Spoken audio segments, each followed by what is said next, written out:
रंजना कभी ब्रश नहीं करती थी। उसे कितनी बार उसके माँ बाप ने डांटा, लेकिन उसका कोई असर उस पर होता ही नहीं था, जिस कारण से उसके दांत पीले पीले हो जाते हैं। शादी के बाद अरे बहू, वैसे तो तुझ में कोई कमी नहीं है, पर तेरे दांत इतने पीले कैसे हैं बेटा? कैसे मतलब? कोई सर्जरी थोड़ी ना कराइए। वो तो क्या नाम, मैं ब्रश नहीं करती थी तो पीले हो गए। अब क्या करूं? आप कहें तो लाल करवा लूं या फिर काले? यार ये क्या है, क्यों माँ से लड़ रही हो? लड़ रही हूँ? अरे मैं लड़ रही हूँ या ये बोल रही है कि दांत पीले हैं, पीले। अरे तपस्या थोड़ी ना की है इन्हें पीले करने के लिए। बकायदा ब्रश नहीं किया है 20 साल तक, तब जाकर। छी, कैसी बात कर रही हो? ये उस वक्त तो पीले नहीं थे जब हम लोग तुम्हें देखने आए थे। अरे तब साफ करवा लिया होगा डेंटिस्ट के पास जाकर। अब देखो कैसे पीले पीले लग रहे हैं। रंजना सास की तरफ गुस्से से देखती है। फिर शुरू हो गई पीले पीले पीले। अरे पीले तो तब भी थे जब मेरे हाथ का रसगुल्ला उड़ा उड़ा कर खा रही थी और बोल रही थी, लड़की नहीं गुणों का खजाना दे रहे भाई साहब आप। खैर, अब वो लोग करते भी तो क्या करते, पीले दांत वाली बहू पल्ले पड़ी थी तो झेलना तो था ही। एक दिन कीर्तन में रंजना गाना गा रही थी। अरे कमला बहन, माँ का द्वार है, यहाँ तो सब शुद्ध होकर आते हैं, फिर अपनी बहू को ब्रश भी नहीं करवाती तुम। दूर से पीले पीले दांत भक्ति में बाधा उत्पन्न कर रहे हैं। अरे कोई 2 साल की बच्ची थोड़ी ना लेकर आई हूँ मैं बहू बनाकर। अच्छी खासी लड़की है, अरे कैसे करवाऊं ब्रश? ये तो उसे खुद करना चाहिए ना। अब माँ बाप तो इसके जैसे तैसे निपटा दिए, ये नहीं सोचा कि सास कैसे संभालेगी। सास बहू को लेकर घर आ जाती है, लेकिन सोच लेती है कि अब इसे लेकर कहीं नहीं जाएगी। अगले रोज बहू कहती है, अरे क्या हो गया, मंदिर नहीं जाना क्या? कीर्तन का वक्त हो रहा है। मेरी मधुर वाणी से कान्हा जी जागते हैं और सोते हैं। आप तो जानती है ना उनकी भक्ति में कितना मन लगता है मेरा। वो क्या है ना, तबीयत ठीक नहीं लग रही है मेरी, आराम करूंगी मैं। तबीयत ठीक नहीं लग रही? अभी तो मिथुन के गाने पर नाच रही थी आप, और अब बोल रही है कि तबीयत ठीक नहीं लग रही। अरे भक्ति में मन लगा लो सासू माँ, ऊपर जाना है, क्या मुंह दिखाओगी आप? हाँ? सास को बहू की बात पर गुस्सा आ जाता है। मैं क्या मुंह दिखाऊंगी, इसकी चिंता तो ना कर, समझी? अपने मुंह की चिंता कर, जो ये पीले पीले दांत लेकर हर जगह पहुंच जाती है। पता है लोग कितना मजाक बनाते हैं। ना जी ना, मैं नहीं जाना कहीं तेरे साथ। तो ये बात है। कोई ना, मत जाओ, मैं अपने कमरे में ही बैठकर भक्ति कर लूंगी। ऊपर वाला दांत थोड़ी ना देखता है, मन देखता है, भावना देखता है। और अरे बस बस, तू सब कुछ दिखा, बस ये सफेद चमकदार दांत ना दिखाना किसी को, है?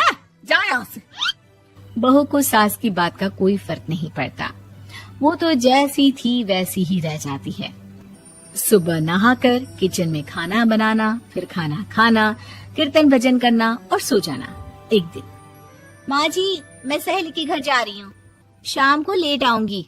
हाँ हाँ तो जाना, मैंने कौन सा तेरी आरती करनी है घर पर बैठकर। रंजना सहेली के घर जाती है, जहाँ वो पार्टी में जाने की तैयारी कर रही होती है। अरे शिखा, कहाँ जाने की तैयारी कर रही है? मैं गलत वक्त पर आ गई क्या? अरे नहीं यार, उल्टा सही वक्त पर आ गया। मैंने ये साड़ी और ज्वेलरी निकाली है यार, शाम को इनके ऑफिस की एक पार्टी में जाना है। बताना कैसा लग रहा है ये सब? नहीं यार, इस ड्रेस के साथ तो वो वाली ज्वेलरी अच्छी लगेगी। हाँ हाँ सही बोल रही है, मैंने ध्यान ही नहीं दिया। वैसे तो हमेशा से मस्त फैशन सेंस रखती है।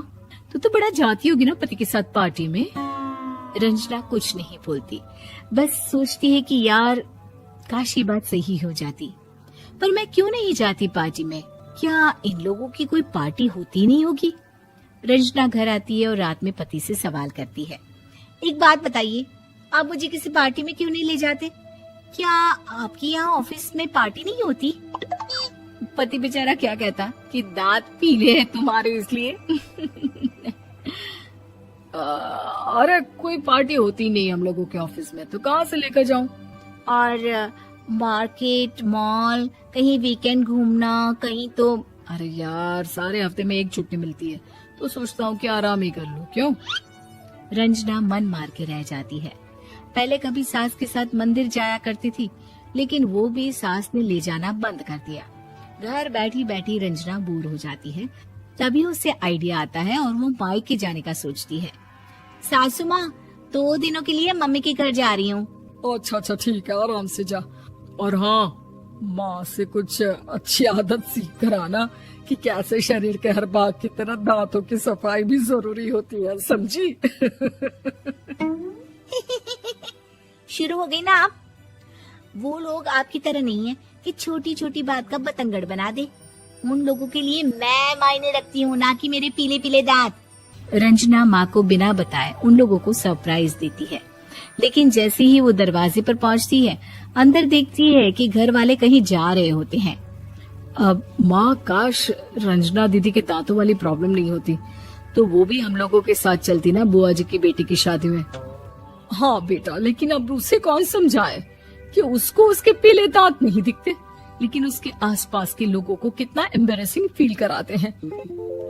मुझे तो कितनी बार उसके स्कूल की टीचर ने शिकायत की कि उसके साथ कोई लड़की बैठना भी नहीं चाहती, और ना ही कॉलेज में कोई उससे बात करना चाहता था। लेकिन पता नहीं क्यों उसे ये बात समझ में ही नहीं आती।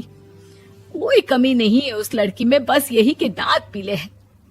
वो तो भला हो जीजा जी और उनकी माँ का, जो दीदी को जैसी है वैसे ही रखा हुआ है। रंजना को अपने घर वालों की बात सुनकर बहुत दुख होता है।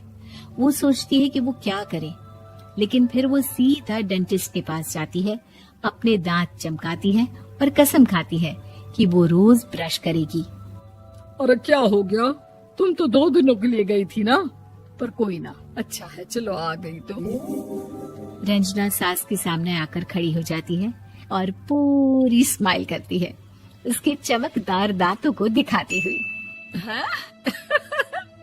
चले मंदिर। माँ, मुझे माफ कर दीजिए, मैंने आप लोगों को बहुत एम्बैरेसिंग फील करवाया। मैं आज से रोज ब्रश करूंगी।